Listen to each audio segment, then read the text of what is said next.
Good morning, everybody in YouTube land. We're back together. We're going through a series on choices. I hope you're engaging. Again, if you're reading the scriptures, please email us. Let us know what your thoughts are. Today, I want to ask you a question because it's what we're going to talk about later. I want to ask you this question. What is on your spiritual resume? What is on your spiritual resume? What that means is, what have you accomplished for God? What is your title in your church or in your denomination? Like, how much knowledge do you have? How discipled have you been? What degrees do you have? How many books have you read? How many people do you know with the very important names? You know those names that when you drop those names, people around you think, wow, they're impressive because they know so-and-so. How good are you at following all the rules? How good are you at that? And how many missions trips have you been on? And I just want to ask you, I just want you to think about it. What is on your spiritual resume? What would you list out? Because the scriptures we're going to read today in Philippians 3, Paul says, all that stuff, your religious resume, dog dung. Dog dung. It doesn't matter. Compared to knowing Christ, that religious that resume, that spiritual resume is worthless, right? And I just want you to think about that. Is that stunning to hear? I mean, oh my goodness, you mean all the things I have on my religious resume, they don't matter? Like, it can offend some people. Well, it only matters if you think those things are equal to, or if not greater than, being in a relationship with Christ. And that's what we talk about today, because in Philippians 3, Paul opens up and says, avoid religion. And we're going to jump into that. He basically says, avoid the stuff, that way of living where you kind of puff your chest up and say, wow, look at me. That way of looking, or the way of living that says, I'm going to take pride in my spiritual resume. I'm going to take pride in my accomplishments. Avoid this kind of dead-end living, right? Where you muscle through life while you're looking good to everybody, while at the same time struggling to invite Jesus in to do the heart work, to take care of heart junk, right? That's what we're going to talk about today. We are in a series about choices. I just want to really quickly go through the first three choices we talked about.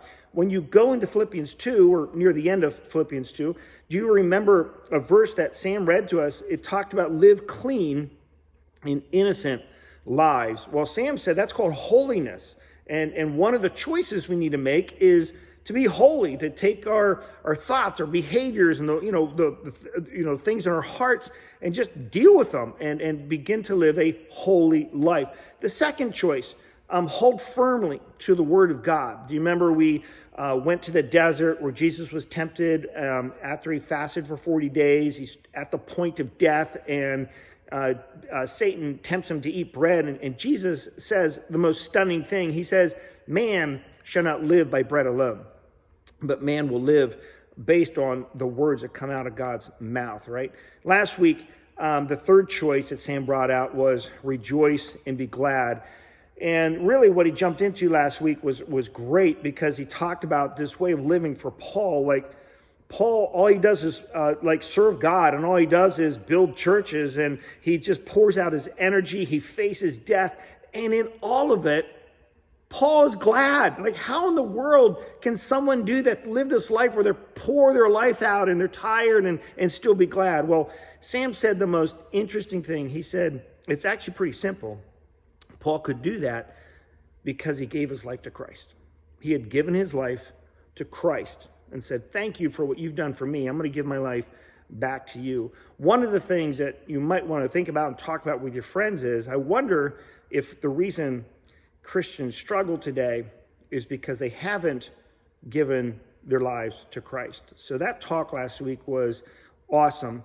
And in these choices that Paul's asking us to make, the choices we're reading from Scripture, these choices, they're going to define us. They're going to impact the way we act in our marriages. It's going to impact how we deal with our families and when we go to work. It's going to determine how we live out Christianity, right? These choices, when we make them, another important thing to understand is the Holy Spirit will anoint you to empower you to live out these choices. So we're loving this choices series. What I want to do for you is I just want to jump into Philippians 3. I said we're going to jump into it. We're going to jump into it today. I'm going to read 11 verses, and I'm going to read from the Message version. So it's Philippians 3, Message version. Let's just jump into it. And Paul wrote, and that's about it, friends.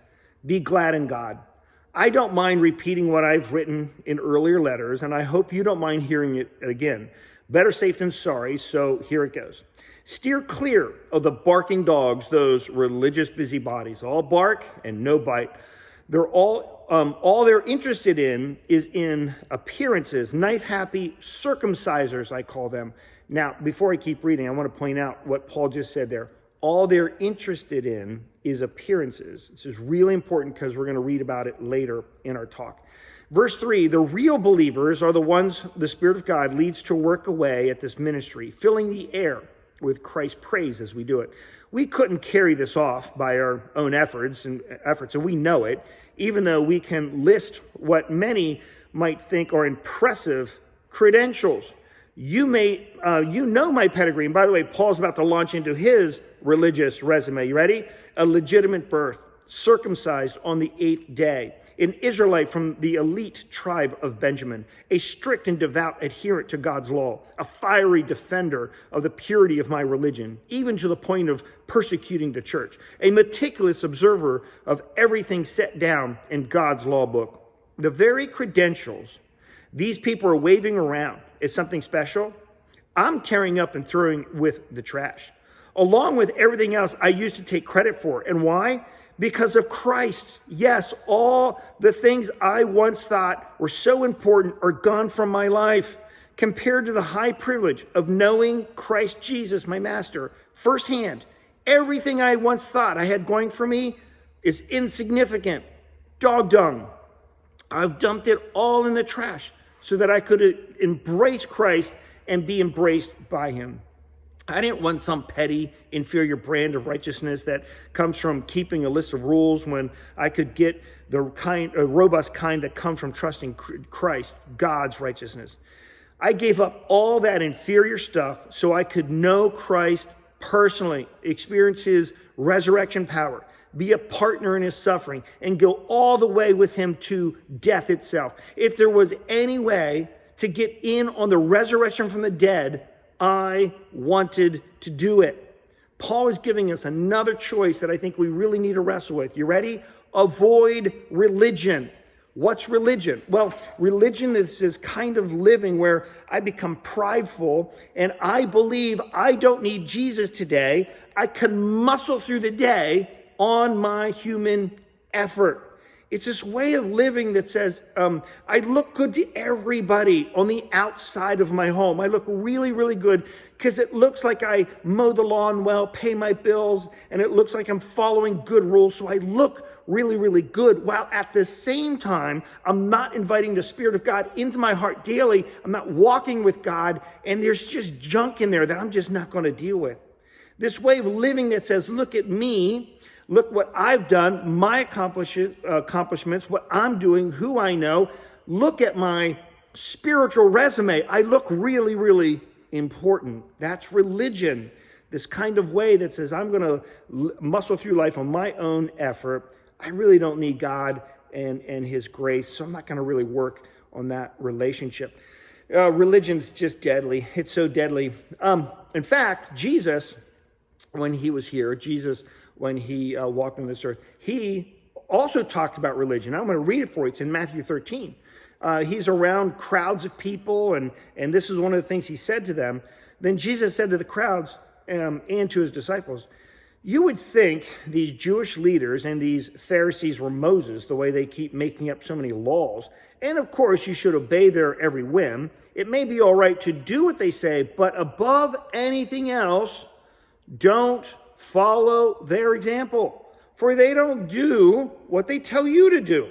They load you with impossible demands that they themselves, they don't even try to keep. Everything they do is done for show. Verse 5, Matthew 13:5, Jesus says everything they do is done for show. It sounds like Paul in Philippians 3, right?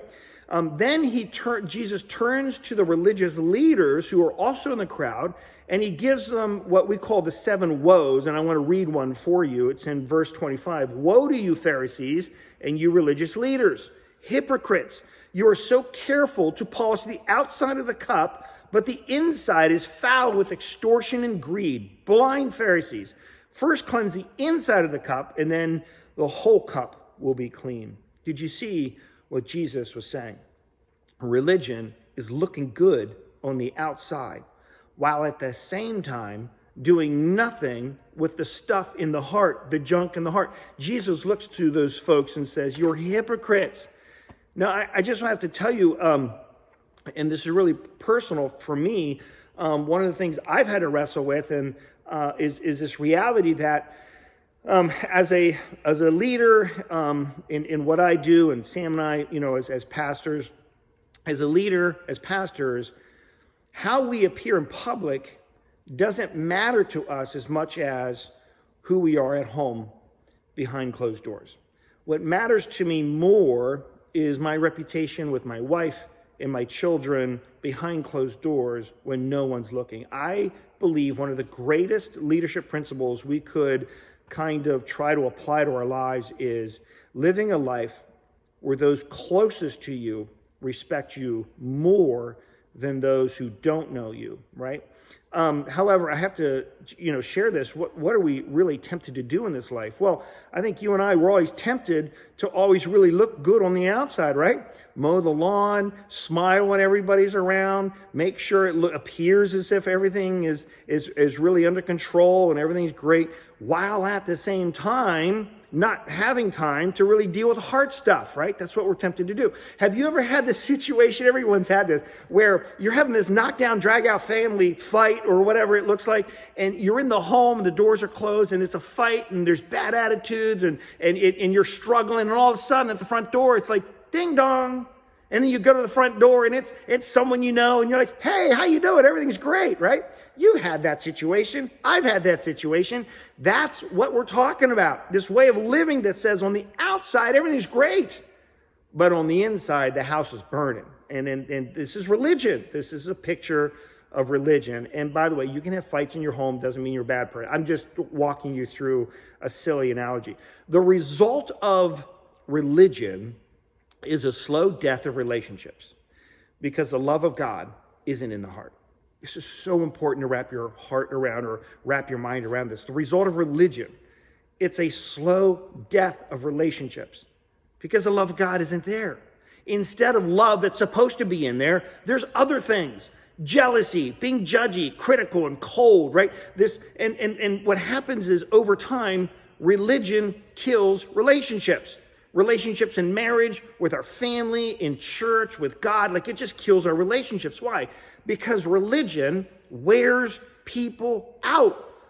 Maybe a more accurate way of saying the stuff in the heart of a religious person wears people out. Things like jealousy, being judgy, critical, cold, it just wears people out. What's interesting, however, about religion is it looks so good on the outside. You can see someone, you think, wow, they have a great car, they have a great wife or husband, they have a great home, they have a great job. Everything appears as if it's great.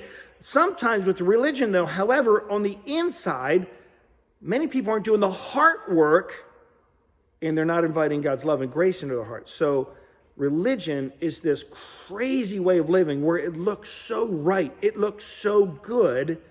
However, the love of God, the grace of God, isn't in the heart.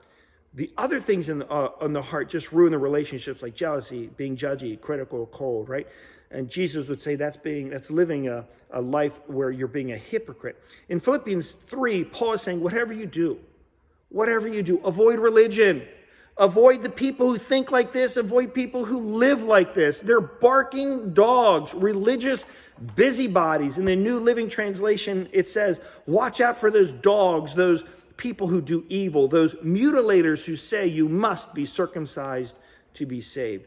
Why the strong language, Paul? It's because religion only cares about appearances.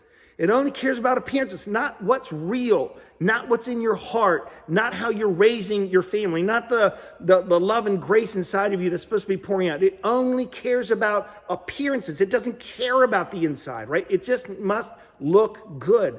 They aren't concerned with the real things that matter, the things of the heart. And as Paul continues to write in Philippians 3, please go home and read it, or you're probably at home if you're on YouTube. Please read it, different translations. Paul continues to do the most shocking things. He lists all the things that make him look great. He lists his resume, the things that make him look good to all the other people. And what does he say about his religious resume that looks fantastic? And by the way, it's better and it's longer than anybody else who's going to compare their lives to Paul. What does he say about all of it? It's all dog dung to him. He doesn't care about it. By the way, are you shocked that that's in Scripture? Dog dung, like, I'm not trying to say that to be edgy. I'm just saying that Paul wrote it. Are you shocked? Does it kind of offend you when we read that? Do you feel like it's kind of naughty? Maybe Paul wrote that because he's trying to show us how shocking and how bad religion is, right? Paul basically says, here are all my good points. Who I know, what I've accomplished, my knowledge, the rules I've lived up to, my mission trips, everything. It's dog dung, it's worthless compared to being in a real relationship with Christ. What is he saying? He's saying the appearances don't matter. He says what really matters is the heart work and walking in a relationship with Christ. Paul said, I gladly throw away all my success, my titles, my egos, who I know. It's all nonsense. My religious resume is worthless. What matters most is my relationship with Jesus. I want to completely surrender my life and rely on the strength of God. I want to share in the suffering and go all the way to death if possible, just to be with Christ. I want to get in on the mission of Christ. And I just want to say it, isn't that like awesome and refreshing? Wouldn't it be great if all the Christians in North America lived like this? We just dropped our titles, our egos, our accomplishments just to embrace the suffering of Christ and say, I'm going to join the local church and I'm going to make it so strong that we're going to make a difference in our community. How awesome would that be? Today, one of the things I want to do is I want to share with you the secret of what it looks like to identify maybe there's religion inside of me, and if there is, what do I do about it? So I'm going to share a secret. We're going to go to a Jesus story, and we're going to talk about that. And I just want to give you a heads up here. I think one of the hardest things for someone who is a Christian for a long period of time, someone who goes to a church for a long period of time, I think one of the hardest things for the local church Christian to do is to see religion inside themselves. It's almost impossible. It's almost impossible. And even when someone else points it out, the religious person tends to be very offended. I want to tell you, it's really, really hard to see. So let's jump into this story, see if we can learn anything from this. It's in Luke 7. This is an actual encounter between Jesus and a religious Pharisee. Let's jump in verse 36. One of the Pharisees asked Jesus to have dinner with him. So Jesus went to his home and sat down to eat. When a certain immoral woman from that city heard he was eating there, she brought a beautiful alabaster jar filled with expensive perfume. Then she knelt behind him at his feet, weeping. Her tears fell on his feet, and she wiped them off with her hair. Then she kept kissing his feet and putting perfume on them. When the Pharisee who had invited him saw this, he said to himself, if this man were a prophet, he would know what kind of woman is touching him. She's a sinner. Then Jesus answered his thoughts. Simon, he said to the Pharisee, I have something to say to you. Go ahead, teacher, Simon replied. Then Jesus told him a story. A man loaned money to two people, 500 pieces of silver to one and 50 pieces to another. But neither of them could repay him. So he kindly forgave them both, canceling their debts. Who do you suppose loved him more after that? Simon answered, I suppose the one for whom he canceled the larger debt. That's right, Jesus said. Then he turned to the woman and said to Simon, look at this woman kneeling here. When I entered your home, You didn't offer me water to wash the dust off my feet, but she has washed them with her tears and wiped them with her hair. You didn't greet me with a kiss, but from the time I first came in, she has not stopped kissing my feet. You neglected the courtesy of olive oil to anoint my head, but she has anointed my feet with rare perfume. I tell you, her sins, and there are many, have been forgiven, so she has shown me much love. But a person who is forgiven little shows little love.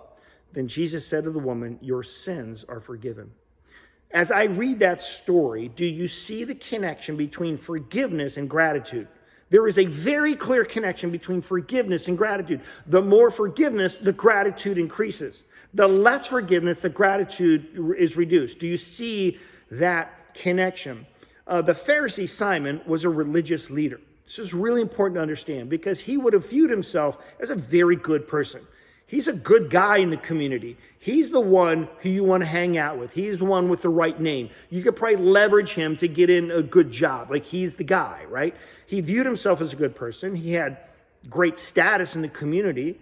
He was someone who knew the rules and followed the rules well. He viewed himself as someone worthy of being in God's presence. He viewed himself as good, and he viewed others, and let's just admit it, maybe not as good. He's kind of up here, right? It's easy for him in his heart and his mind to kind of point the finger to the sinful, immoral woman and say, I know you, I'm better than you, I'm judging you, right? So how did Simon the Pharisee end up treating Jesus? Well, he basically ignored Jesus when Jesus came over, right? All the customs of that day, Simon ignored. It's crazy. And then again, if you think about it, if you view yourself as amazing and other people aren't as amazing, it kind of makes sense that you're going to treat people with less respect and they're not as valuable as you, right? Chances are he kind of viewed Jesus as like, probably as if he wasn't worth his respect. By the way, this story isn't about someone who's a bad host. The story is about someone who's filled with so much pride that they couldn't respect or honor Jesus. Again, do you see the connection? Do you see the connection between forgiveness and gratefulness? On the other hand, the woman who washed Jesus' feet lived in town. She didn't look good, did she? Now, Simon looked good. She did not look good. She was labeled as the immoral woman. She knew who she was. She knew how the community labeled her and how they treated her. And because of that, she's broken, busted up, and just humble. How does this woman treat Jesus, right? She couldn't have worshiped him more. Nothing could hold her back to how grateful she was. Just think with me for a second, the risk this woman took to be labeled the immoral woman, to walk to Simon's house where all the other religious leaders are, these judging men. She has to enter this home and deal with the sneers and the comments and the body language of these judgy men as she kind of pushes through that crowd to get to Jesus, just to worship him and take this huge risk. Think about the risk she took and what she had to push through. And actually, she didn't even know how Jesus was going to respond. She just knew she was overwhelmed with gratitude and she wanted him to know it. Again, do you see the connection in the story? There's a very clear connection between forgiveness and gratitude. So think about this story with me. We know how Simon treated Jesus. We know how the woman treated Jesus. My question for you is, how do you treat Jesus? How do you treat Jesus as you walk through the day, the week? I'm just curious, as you walk through life, are you comfortable kind of ignoring Jesus? Like, I just don't know why I have to engage him. Do the topics of Jesus and church and God and religion kind of bug you?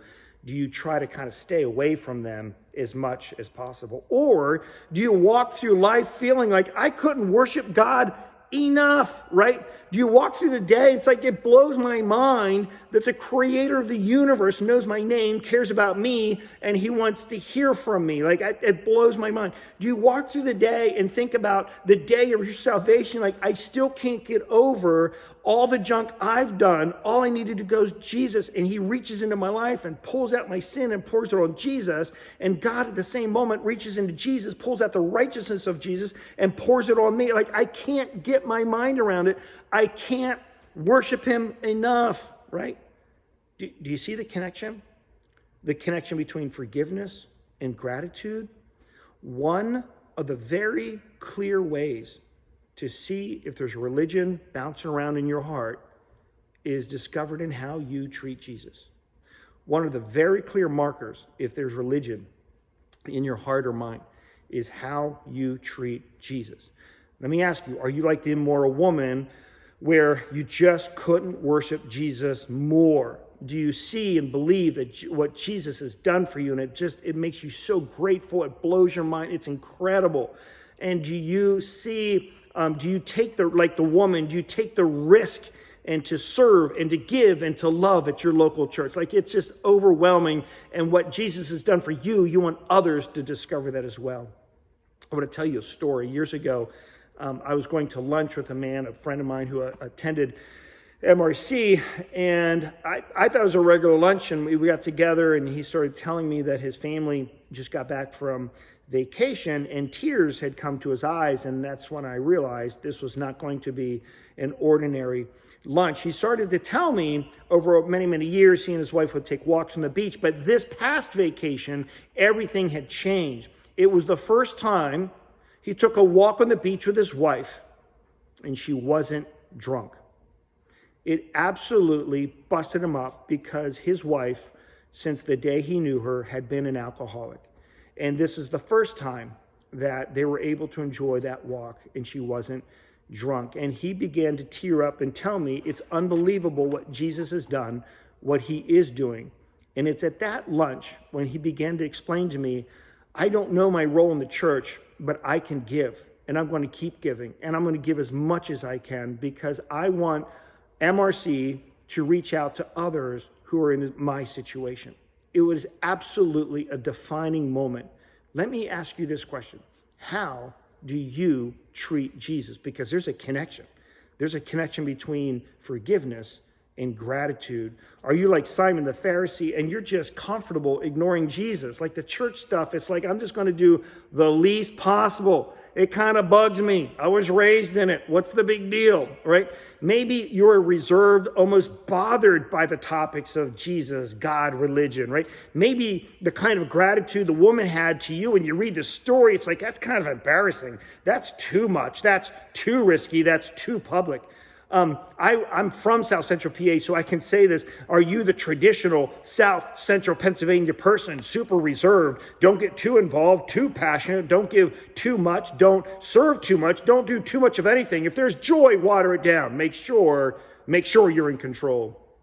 Be aware, one of the very clear ways of knowing that there's religion bouncing around in your heart is how you treat Jesus, because there's a connection between forgiveness and gratitude. If we see religion in us, well, what do we do? If I'm noticing that my gratefulness is small, what do I do? Like, where do we go from here? And I want you to think about the story for a second. In the community, what's the difference between Simon and the woman? Everything. They're on different sides of the river. They're on different sides of the railroad track, right? One had prestige. One didn't have a good name at all. One had all the right connections. The other one had all the wrong connections. One looked really impressive and the other didn't look real impressive, right? They were both labeled and they were both very, very different. So in the community, on the outside, the appearances, enormous differences. But I want you to think about this story spiritually. Spiritually, what's the difference between Simon and the woman?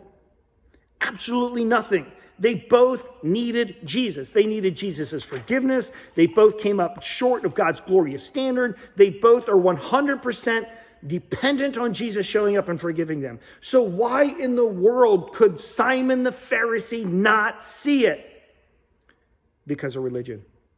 Religion is filled with pride, and that pride blinds us to our need of God.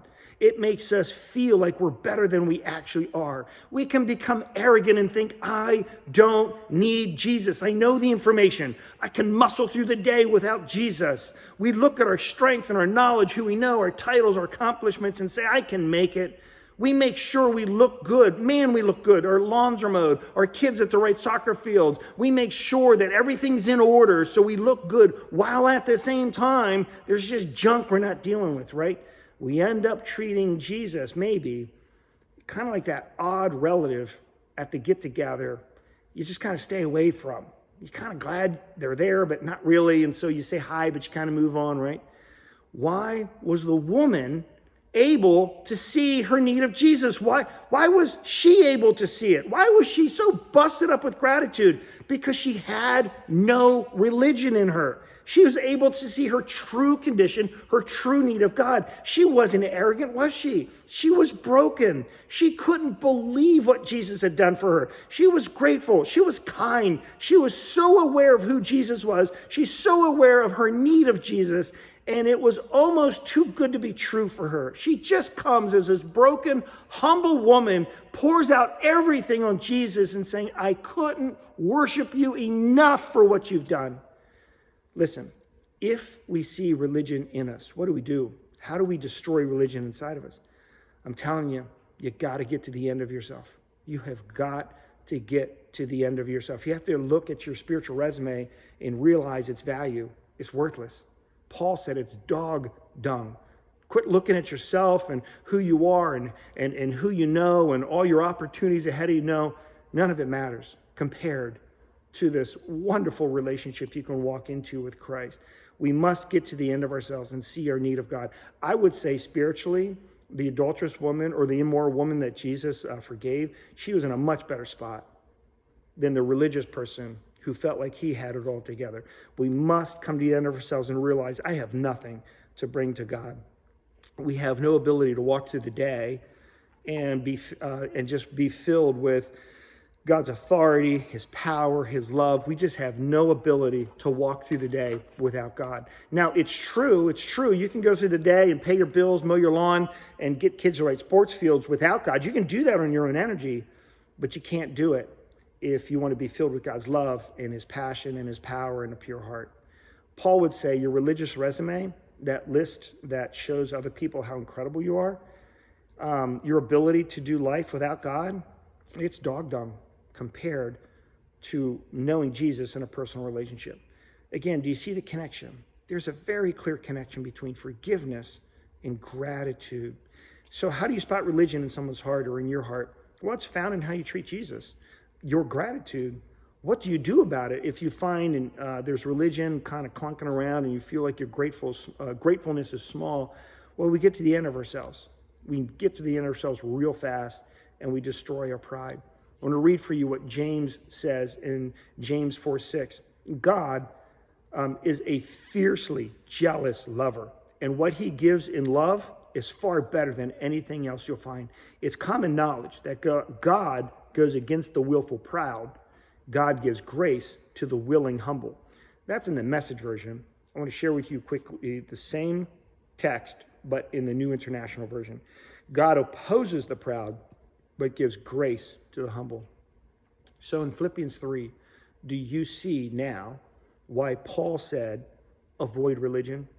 Do you see now why Paul said, steer clear of barking dogs, those religious busybodies? Do you see why Paul says the very credentials these people are waving around as something special, I'm tearing up and throwing out with the trash? Do you see why Paul says, I gave up all that inferior stuff so I could know Christ personally, experience his resurrection power, be a partner in his suffering, and go all the way with him to death itself?